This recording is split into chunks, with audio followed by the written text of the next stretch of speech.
Have you ever been in the situation where the CEO comes up with a great idea of, hey, let's have the CS team reach out to every single customer this month? It's only a recurring nightmare, Tim. And it's like, have you done the math?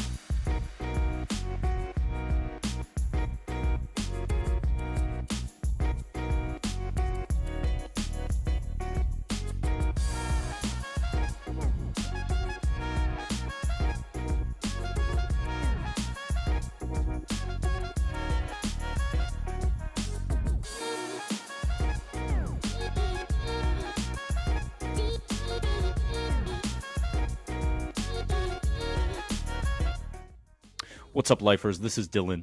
You're about to listen to a fantastic episode. I can't wait for you to hear it. But a little bit of news first. This is going to be the last episode that we publish for a little while. After this, we're going to take some time, enjoy the summer, spend time with family, spend time at the beach. Also going to spend some time thinking about how we can make this podcast better for you, whether it's in the format, the segments, the guests, the topics. And we'll look to come back at the beginning of the fall. A huge thanks to everybody who has been a guest. Everybody has listened, even if this is your first time, your 21st time, whatever it is. Stay subscribed. Keep following the page on LinkedIn, and we'll be back. Enjoy your summer, folks. Peace. All right.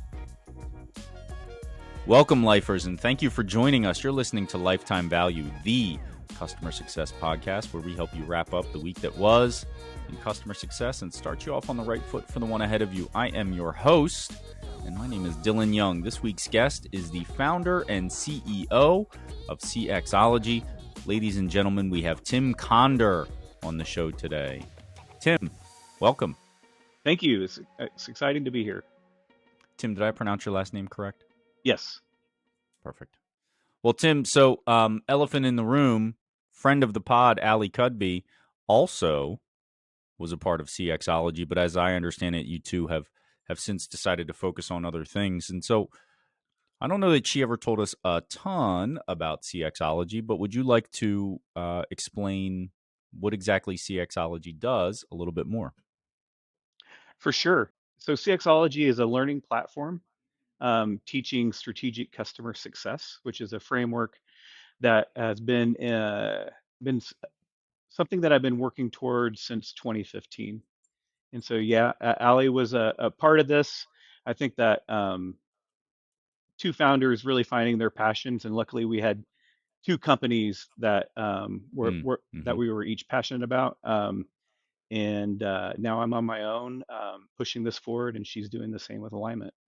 Since 2015, tell us about how you ended up there. So I ended up there after becoming the customer of SaaS and technology at the enterprise level for the first time.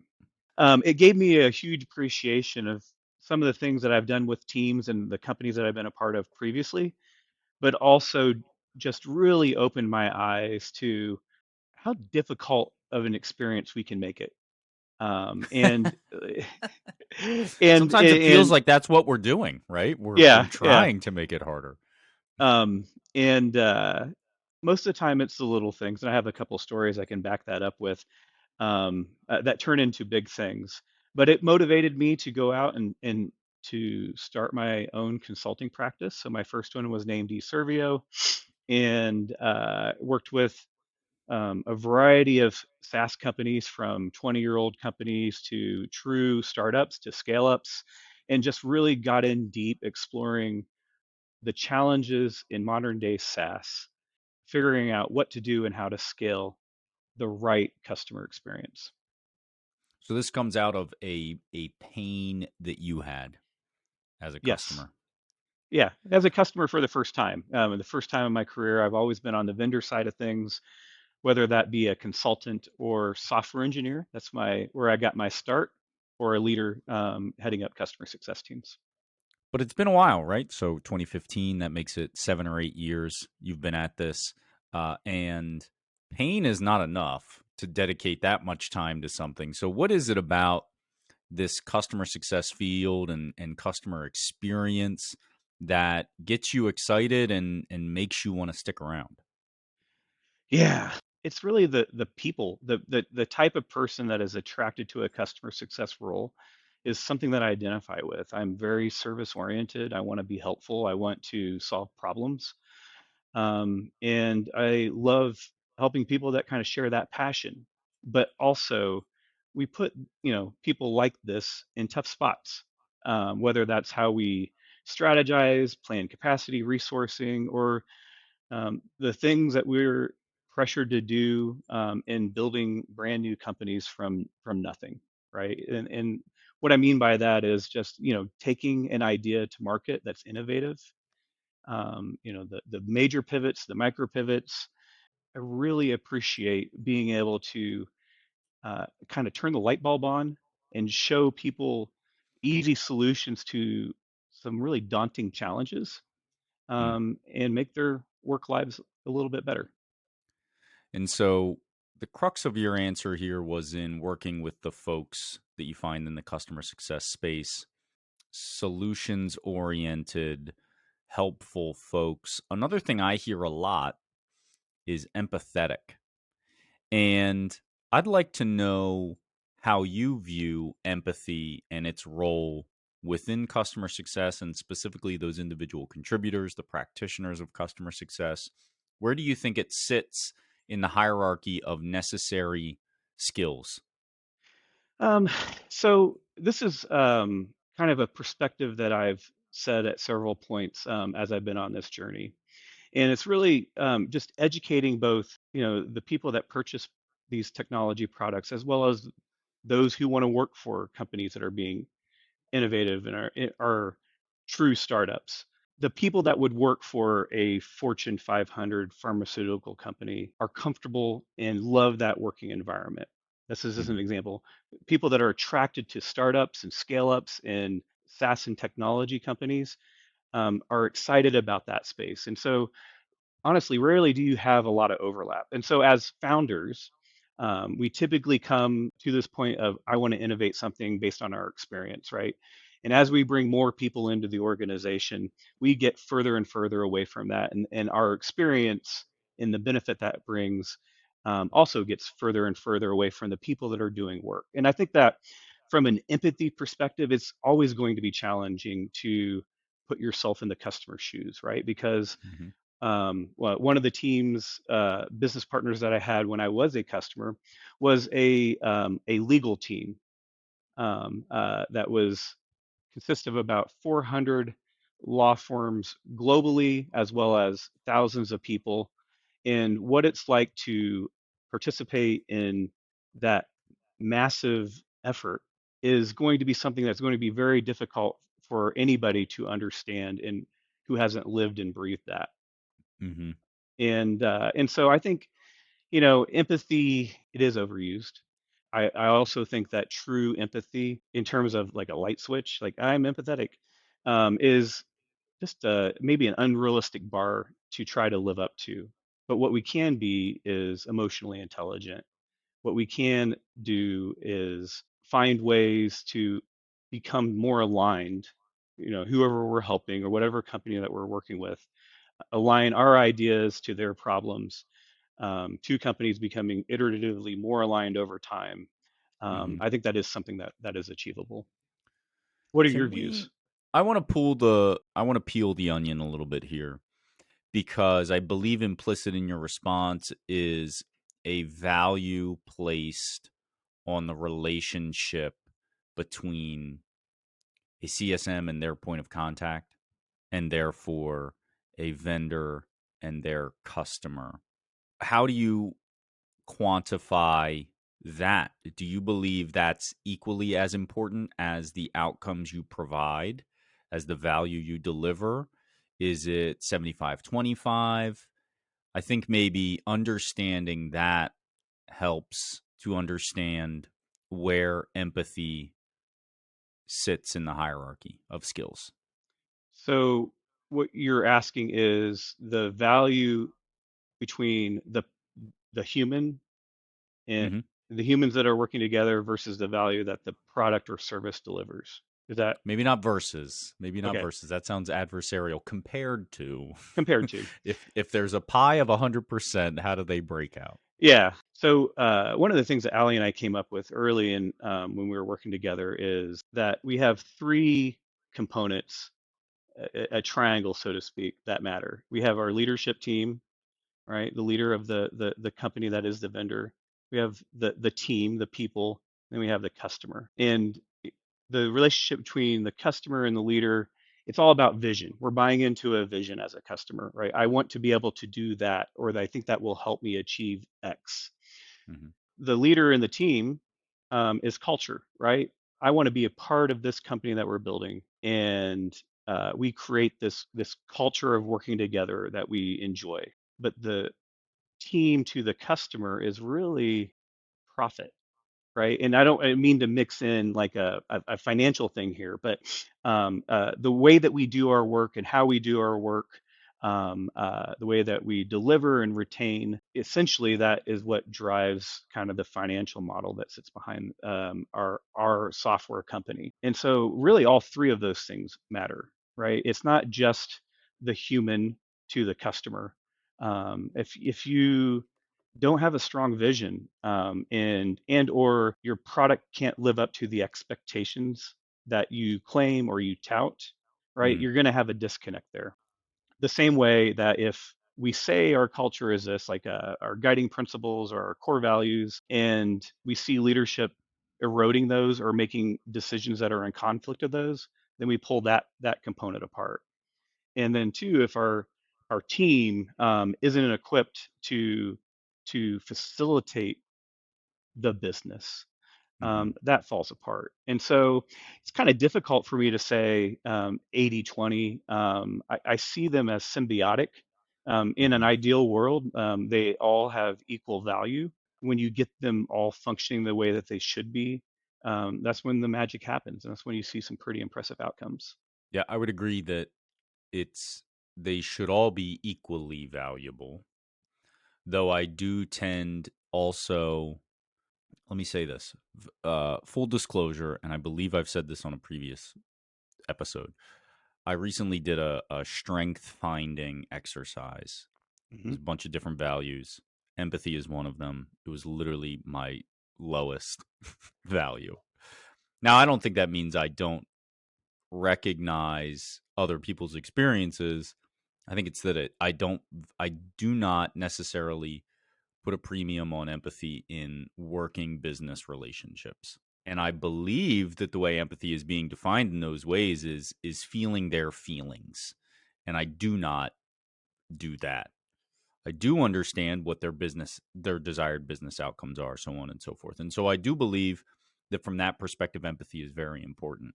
Yeah. But I think that that definition gets muddied sometimes. Yeah, I think that we bring in a little maybe something that sounds good. It sounds honorable Mm, to do that, but my mm-hmm, first point is it achievable, right? Because I haven't been part of a legal team at a multinational multi-billion dollar mm-hmm, company. mm-hmm. Yeah. Can you really truly feel what it's like to have to testify on a stand as to the way that you do your job? No, Well, like, I and I so think here's the other piece. The other way this gets, and I totally agree with you, though I you see this trend increasingly of companies who try to hire CSMs from that field because of how much they value the ability for somebody to talk that talk. I don't know if you necessarily need that either. However, I think to put a finer point on this is so often folks introduce themselves on podcasts or in job interviews as I'm an empathetic person. I really like to help people. And I don't actually think that that is the goal of a CSM. Maybe that's the line in the sand that I'm drawing. And I I feel as though you and I are on the same page here of like that example you give of the legal firm. It is not likely that you yeah, can empathize what they do on a daily basis, nor is it, I don't think. That's a very anodyne piece of software and a very anodyne market. I don't know if you really care to help that lawyer do their job better. but you do want your business to be successful and you'd like for their business to be Yeah, successful. I think where you see companies like hiring in experience and expertise is they're trying to make up for shortcomings in other parts of their company, whether that's they are lacking in the self-service documentation. Their Hmm. product is the vision isn't fully complete, so it's a mile wide and an inch deep, right? And so we're Hmm. looking for that experience to make it click and make it all make sense. And so it's probably more of a step along their maturity curve where they say, hey, this is a easier solution and quicker solution than filling in some of these gaps. Fair. I like that explanation. I think that makes a lot of sense to me. Tim, you want to jump into a couple of the topics? Let's do it.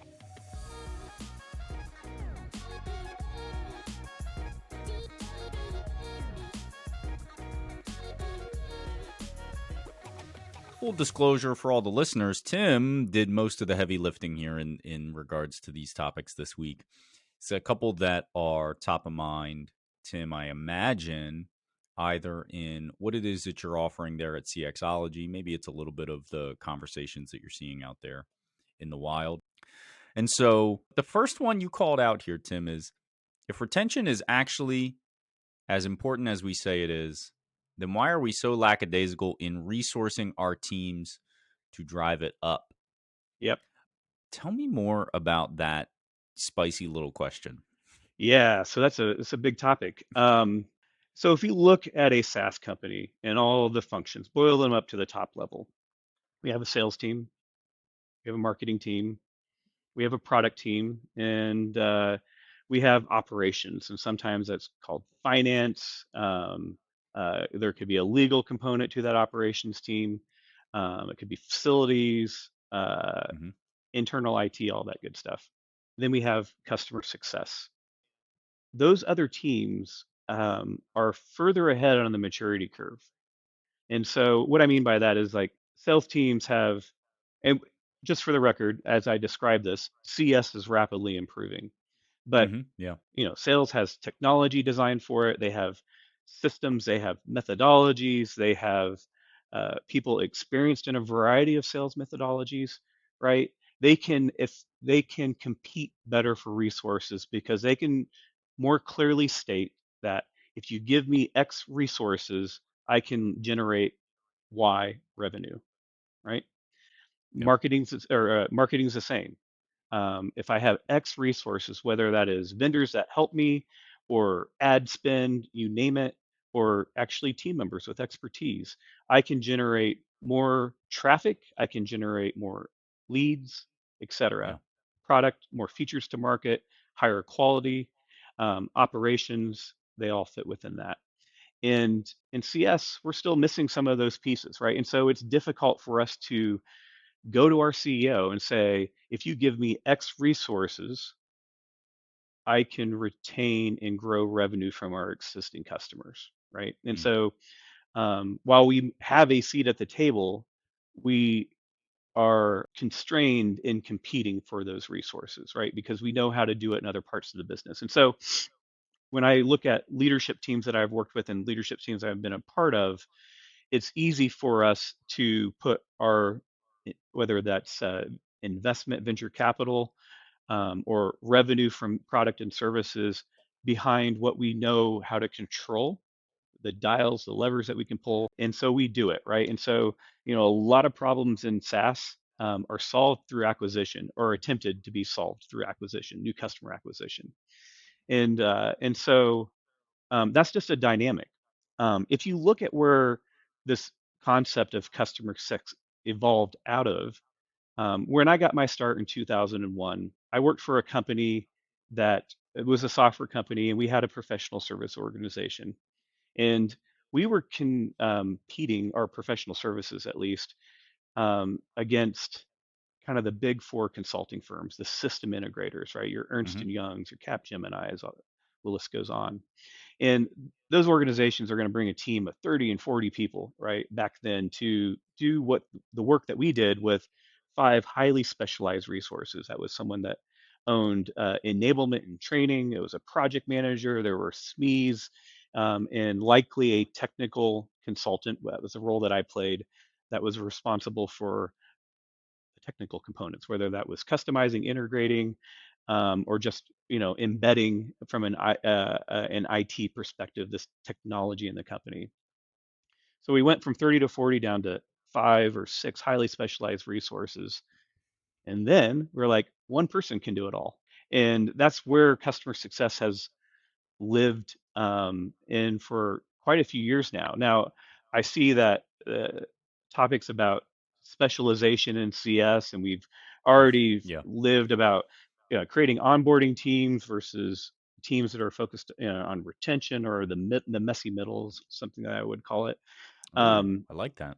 I think we're starting to evolve, but we still have some ways to go in terms of competing equally for the resources that are available.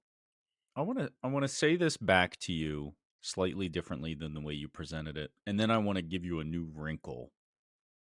A new it's been mentioned, I have mentioned it a number of times before, but I wonder if you have or if you've thought about it. So sales, marketing, finance slightly different because they're really just monitoring activity for the most part, right? They're not going out there and trying to generate something new necessarily, as far as I understand it. So let's focus on sales and marketing, other revenue affecting departments. To say it a little bit differently than you said, they have very standard procedures, typically based off of the standard of measurement that their performance is being based on. Whereas, and for sales, it's money in the door. Not necessarily new logos, but that's often the case. But it's Yep, money in the door. And marketing is top of funnel, right? It's exposure and or top of funnel. Those are very easy to understand. They really don't change that much. they're easy to No, understand now. right, Early right. 2000s, it was the wild, wild west in sales where we were carrying a Here's bag what I'll going, say though, is that I do not believe that getting better at understanding what customer success should be measured on, getting everybody to agree on it, is necessarily all it's going to take because, Tim, customer success is the hub of the wheel through which all spokes run. And so take a step back. Customer success, its ability to sell additional stuff, if that's what it's being held responsible for, or even just retention, relies so heavily on the product's ability to perform. totally, And yet we have very little control over that. Compare that to sales, where all they're being measured on is the perceived value of the product's ability. They aren't meant to be held accountable unless there's a pilot period, things like that, of what the product can actually do. And so, what do they need to control? It's really just numbers, right? More calls, more meetings, more demos set. Whereas customer success is I would say, largely at the mercy of product's ability to continue to perform well and improve.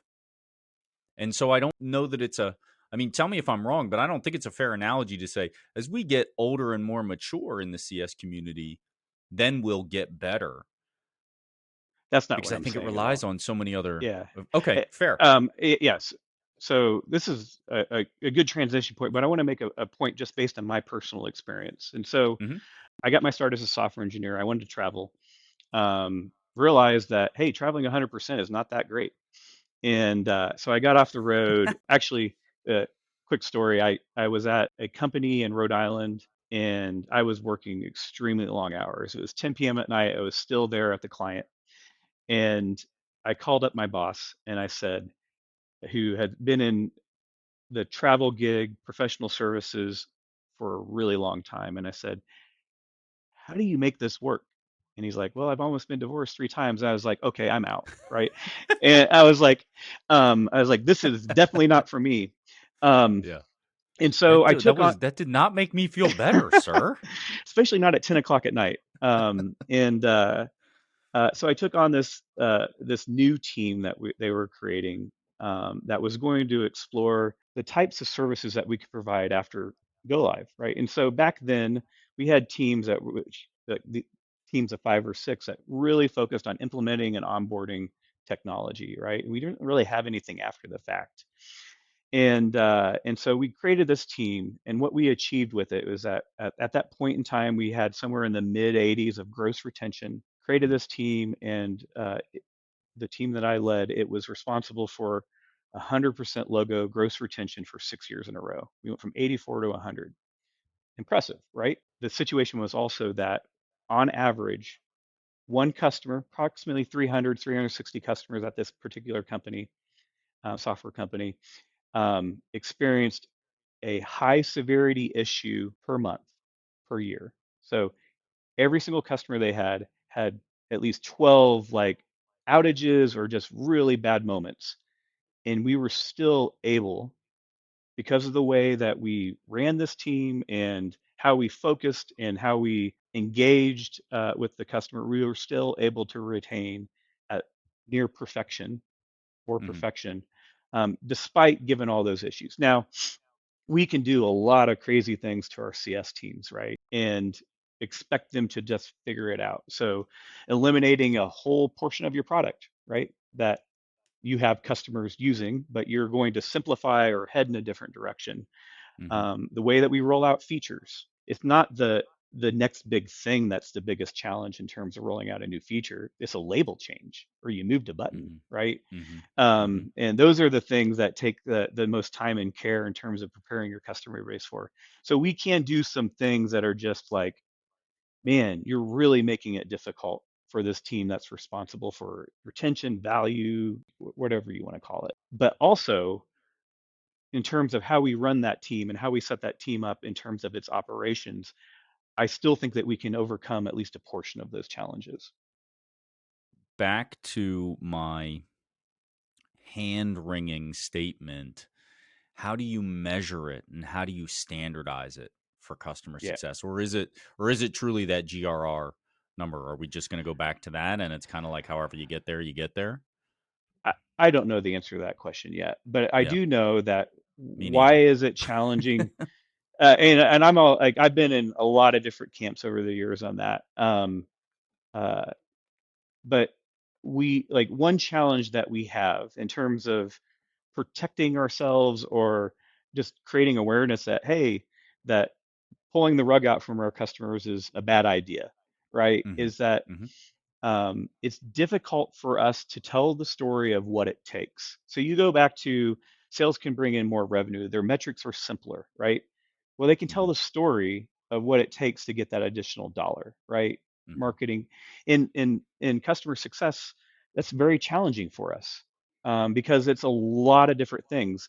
A friend, a customer, and a mentor calls it an outsized responsibility for the customer that we place on CS. And I think that's very accurate. And it makes it very difficult to tell our leadership teams this is what it actually takes to retain a customer and drive value. Well, and that's why there is an entire school of thought within customer success that is customer success is org wide and not, a single department. But it's really hard for me to square that circle because I still don't think anybody is great at saying, hey, if CS is org wide, then here are all of these different metrics that each one of the departments within the org is tracking. And within those, I can pinpoint these ones because Yeah. they impact GRR, NRR, so on and so forth. Because even if we Yeah. had that, I feel like that's a great starting point. Yeah. I think the way that I would put it is everyone's a part of the customer experience, especially in a SaaS Hmm. company. Yeah. But customer success has a defined responsibility that deserves support, right? And so it's the difference between CX being the experience that we're trying to deliver, and it's more than CS, right? Your Yeah. billing team is part of that, right? Hmm. um, accounts receivable, list goes on. Versus CS has it's a relational component, right? It's a strategist, it's a tactician, all of these different things that deserve support from the organization, but you know, they have it's improving a defined focus and responsibility for the company. Yeah. Yep, I agree. And I certainly don't want to sound like the pessimist here. Actually, as we're talking about this, I'm thinking of ways that we can start to pull in those data points and then work with our partners and other departments to support them in driving those figures up. Whatever we decide Yeah. helps with retention or expansion in some capacity. Have you ever been in the situation where the CEO comes up with a great idea of, hey, let's have the CS team reach out to every single customer this month for like 30 minutes? And they'd It's never only a done, recurring nightmare, Tim.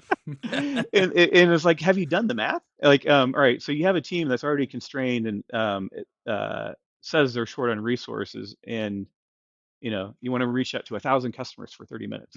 Hmm. Yeah. It's uh, we can, we are chipping away at it, and I think that we can start to make progress. This Well, effort to post-sale customer journey life cycle is a step in the right direction. Is it always valuable? I think it depends on how you create it and what you're trying to communicate. But we're at least making the attempt at saying we're going to do these things at these moments, and ultimately, this is what we take. But I think as we think about the capacity of our teams, something that, the first team that I led, I was super detail oriented. I could precisely tell the CEO when I needed more capacity, and I could back that up with the opportunity. But my model and what I was operating within at that time was much more simplified than a modern day customer success team. But ultimately, that's kind of where we need to go. Is like uh, product says they're going to bring on 100 new customers this year, in addition to what we already have. How do you answer how many new CS team members we're going to need to support that and to fight for that spend and that investment? yeah, I don't know the answer. What I immediately thought of or questioned at the example of the CEO asking you to reach out to every customer is one I've experienced in the past where we had no data beyond how many customers we had Yep. such that we could push back and say, "Hey, this customer, man, they're not even they can't even consider this thing you want to sell them." Or they literally don't have the budget, or they only have 3 employees, man. Like they don't need that thing. We didn't even have that level of data. You extrapolate that out, and that's what I would refer to as some sort of wallet share analysis. Like, how much money is there actually to be gained from this customer, and how much do we currently have today? The problem is most customer success departments, as far as I understand it, they don't have the time, the resources, the information, the intelligence, not whether they are smart or not, but the actual information to act upon to do that sort of thing that would really supercharge their ability to speak intelligently back to folks that are asking them to do what we just inherently know are ridiculous things. That's immediately where my mind went to, and Yeah. that seems to be the never ending plight of customer success is Yeah. the inherent understanding that some of the things they're being asked to do are difficult, nigh impossible, but without the data to back it up. Exactly right. So we're missing the data point. We're also missing. So when I was still focusing on consulting, but we were starting to envision CXology. But I was talking with a longtime mentor who had hired my previous consultancy to do work at his company, and he's always been a part of my journey. And he's like, Tim, he's like, I love what you do, right? You know that. I brought you in to do it before, time and time again.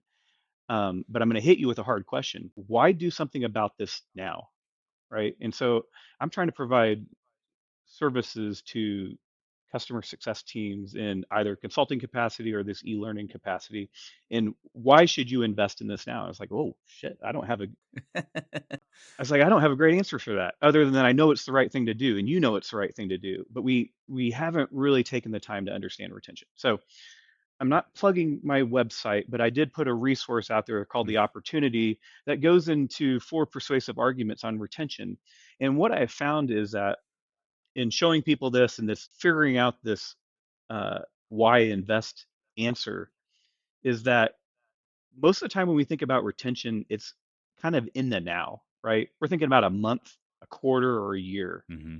We've never really drug it out to the right. How far? What do you mean?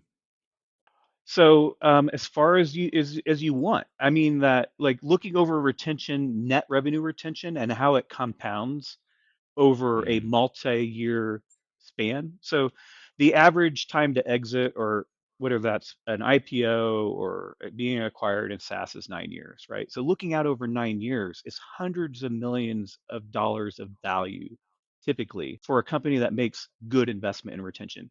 And I bring this up because I think that is something that CS leaders can start to do, right? To come up with these persuasive arguments to get the conversation started. Hmm. Then we have to go and do the work of what is our team doing? Um, where do we have gaps? But ultimately, what are they doing? And how do we standardize that, create consistency? And then, like, what does it actually take to deliver that? And I think what you're going to find is that we can plot effort. It's not, you can't go at this and say, I'm going to be 100% accurate. That's a fool's errand. Like that's unachievable, because there's a lot of variability to this. But you can get a good idea of what does it take to service a customer over a given year, and where do we the typical customer goes through this timeline, achieving these things in this duration, or this span. And we can Hmm. start to create some simple models that where we can stack them in terms of what we're doing for our existing customers. And then it's a matter of we're going to add 10 customers a month through the remainder of the year. And we can start to build some capacity pictures here that will take the conversation further. It may not give you complete answers, right? In the completeness that we see in other areas of the organization, but we can at least get people looking at it, their perspectives a little bit differently. And so I do think it's a worthwhile endeavor to focus on consistency and focus on getting better at telling the story of what it actually takes to do our job. If we don't, we kind of default to whatever unreasonable expectation that we can create in our heads, right? One CSM for every Or others. 250 customers. Yeah, Or others can yeah, yeah, create for us. yeah, yeah. We become defenseless. Tim, as expected, we've gotten through one out of three topics. I think we probably touched on a little bit of other stuff too, but I want to introduce you to another segment of ours. And this is I want to give you an opportunity to tell us about a customer that you had the opportunity to fire. This is a segment that we refer to as Churn It Up. And Tim, Yeah. I'd like you to tell us about that one customer that you wish you could kick backwards out of a plane 30,000 feet above the earth. Well, I actually have two examples, and I fired them both, and they changed and they stayed customers. Right. So I'm going to tell you about both stories. So the first one is I'm working at a startup. This is a story of a customer that wants to hijack your product roadmap, right? Mm, And the customer that we were working with, I have also worked closely with their team, and their team said, "Hey, we have 100 customers with 100 unique solutions." I already could tell that they're kind of taking some of their culture of adaptation to their deals and trying to place that on us. And these situations, I didn't like say, "Oh, that's one strike and you're out." It was There was a process of trying to get them to come around, but ultimately we had to communicate that uh, I don't think that we can meet your expectations, because while we appreciate engaging with our customers and customers' feedback, the things that you're asking for are not shared across our other customers and are really not part of our vision, right? And so, I said, I think we're going to politely say that I think that we should essentially go our separate ways. And Well, so let me interject. First of all, lamest and most polite firing ever. I want this to be a real flame out, Tim. But secondly, It's not my style. now, how about do you have? I'm sure it would just be an estimate. What percentage did that customer contribute to your overall revenue numbers? Were they relatively small? Were they your biggest Relatively, customer? no, relatively small. Yeah. That always And makes it easier, right? but we were over rotating as a company trying to appease them, Okay. and there had to be a stop to that because obviously it was impacting us. Um, and so I mean they weren't our smallest customer. That would have been an easier decision, but Sure. they were an important customer, and we actually had shared investors, right? So it was kind of a Oh, okay. um, shared board That makes members. it hairier. Yeah, for sure. The second notable experience that I had as I was working for an SEO agency. This was a bootstrap company, right? So we weren't venture backed in any way, shape, or form, but still a very successful company. I think they were the fastest growing company in my neck of the woods for 3 years in a row, like 1,000+%, right? Wow.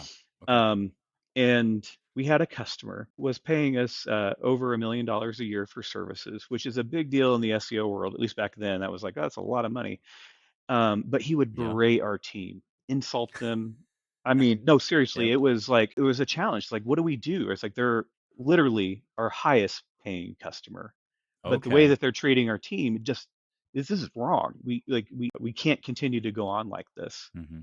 And I remember I made the decision. I was like, all right, I'm going to contact this person's manager, their boss, lay this out on the table, what we're experiencing.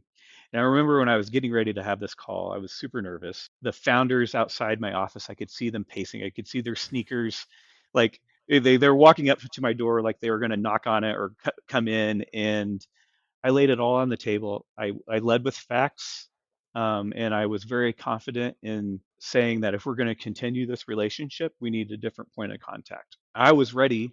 I went in there. I was not uh, pulling strings. I was ready to take the hit in revenue.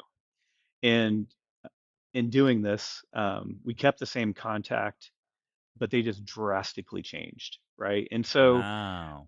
oh, it was night and day. It was just amazing. I think the thing that I regret is I let it go on too long, right? And Because you were scared. Like you didn't think you would have that well, outcome it was if you hard. had that Yeah, conversation. yeah. Yeah. I had Yeah. no clue. Hmm. Um, and so I think what I would encourage people that are listening to this that think they're in this situation is your gut's probably right.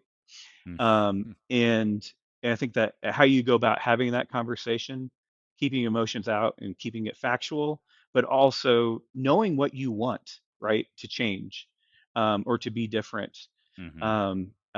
in some way. These squeaky wheels, as sometimes we like to refer to them as, customers that complain a lot or demand a lot, we react to that, right? Because a lot of the times, most of our day is whatever hits us in the morning derails our day, and that's what we're reacting to. Right? So we're already in that mindset. But after you have these moments and you have these like you overcome them, you look back on it and you're like, man, I wish I would have been firmer at the start, right? I wish I would have reacted to this situation quicker. It could be Yeah. an outcome that they leave your company, but you're also communicating to them through word of mouth to others that my team deserves respect or that Yeah. we're very proud of what we do and we want to continue doing that. And ultimately, they wanted something else. It is a very thin line when it is appropriate to let the revenue tail wag the company dog. It's why we're all here for the most part. But if it destroys your morale or it materially changes the makeup of your company through those decisions, then that is exponentially worse than losing that one customer, even if it's your largest customer. So Exactly right. what I would say, you said, do it sooner. I really, really like what you said about making sure it's clear what it is you want to change. Can't complain for complaining's sake, which is what it's going to look like if you don't offer solutions. Yep. But the way I might phrase it is consistent discipline. You don't treat different customers different ways or at different points in their life cycle. You treat them all with the utmost respect. They try to deliver the exact same level of value to all of them. And you also don't take any crap from them, right? And you nip that in the bud as soon as it occurs. Yep, that's exactly right. Tim, this has been a ton of fun. Let's wrap it up. And the first thing we like to touch on in the conclusion is your CS Player of the Week. So, who out there is moving the customer success profession forward in the past 7 days for you? Yeah, so I'd like to give a shout out to Jesse Kurth. He heads up CS and a bunch of other stuff for a company called Ziptility. And Ziptility is servicing uh, rural utilities, a profession in an area focused by society that we just underappreciate, right? How we get clean water, how we get Mm-hmm. electricity, how we flush our toilets. He and his team and his company are just doing wonders to try to provide a solution that will make their jobs easier, more enjoyable, all that good stuff. And Jesse has done a lot here in Indianapolis for the CS function. He has started meetups and mastermind groups and continues to support me. And he's always a great sounding board. So shout out to Jesse Kurth. It's interesting. My wife works for a utility company, formerly public, just got taken private, where you would think, similar to Comcast, they have a bit of a captive market, and yet they have more conversations and more programs around customer experience and customer satisfaction than some startup companies where you wouldn't think that they need to, right? They have a captive market. They can kind of charge what they want or treat their customers just above dog crap enough that they won't sell their home because what's the other alternative? I agree. Underappreciated, but very important companies. Um, I'm glad to have folks that are taking customer success and customer experience seriously in those Yep. groups. All right, referrals and recommendations. If you could take the audience members and point them in the direction of any one thing or activity, and it does not have to be customer success related, what would it be? I thought of a book, and I don't want to. If that's the boring topic, I can try to think of something Or else. no, it's But fine. It's it's an fine. old book, People and still so read books. when you start a company and you're meeting with people, getting advice, everyone likes to tell you should read this book. I typically try to read them, if not the Cliff Notes, and see what they're trying to get at. And the book is E Myth Revisited, It's a good one. and yeah. And I think as we think about our CS functions, it's been one that I've relied on and also used to help teach what it is we actually need to do. And one of the concepts in there is that, companies need to be good at three things. We need to be able to innovate. So typically we're good at that. We need to be able to measure what works. And then we need to be able to orchestrate, right? We need to be consistent. We need to be able to roll things out to get our team to orchestrate this experience. And a lot of things in that book I think are still applicable. I think it was written in the mid to late 80s, but it's still very applicable today. So it's a quick read too. That's a great one. I'm glad you didn't back out on the book suggestion. Tim, where can folks connect with you? So connect with me on LinkedIn. You can find CXology, connect me through the company page. You can connect with me through our website, but I'd love to connect on LinkedIn. So send me an invite, reach out, and I'm in this process now where I want to share what we're doing and I want to get feedback. So even if it's not something that you're interested in purchasing right now, that's great. Let's talk about what we're trying to do with CXology and strategic customer success, and see, if nothing else, what resonates, what doesn't resonate. Love to chat with you. And you've got a special little program that you're running right now. Is that right? Do you want to talk a little bit about that? Yeah, so we've recently launched a free cohort experience. And the audience that we're looking for is any CS or CX professional that was impacted by any of the recent tech layoffs. As you're going through this interview process and finding your next gig, I would love to have you part of these conversations. Each cohort is 20 people. And so we have an active sign up going right now for a cohort that will kick off May 31st. It's a 5 week commitment. We're going to go through 5 of the courses in CXology, discuss them as a team. So you have an opportunity to share, learn, and network, as I'd like to put it. Network with other people in the industry that parts of the country. Share what you know, maybe learn a thing or two based on what we have in CXology. Very cool. And you gave me a link. I'll put that in the show notes for folks so they can sign up if they'd like to. Tim, I want to thank you for your time and for meeting with me on this podcast. I have really enjoyed the conversation, and I hope to stay in touch with you. Yeah, thank you, Dylan. You made this a really comfortable experience. And if there are anybody, listeners that are out there that have anxiety, I have severe anxiety about moments like this. Hey, you made it really comfortable. And Wow. so I really appreciate that. So this is a good experience. For a guy who has debilitating anxiety himself, for me to be able to alleviate somebody else's, that's high praise. I appreciate it. Kind of sounds like empathy. Oh, it does, doesn't it? Wow. All right, bringing it full circle. You've been listening to Lifetime Value, the podcast for customer success professionals. If you like what you've heard, please rate our show and subscribe wherever you find your podcast. Please note that the views expressed in these conversations are attributed only to those individuals on this podcast and do not necessarily reflect the views and opinions of their respective employers. For all inquiries, please reach out via email to dylan@lifetimevaluepodcast.com. Find us on YouTube via our channel Lifetime Value, and find us on the socials at Lifetime Value Podcast. Until next time. This is Tim Conder, and you're listening to Lifetime Value, the customer success podcast. If you're not listening to this, you're a fool.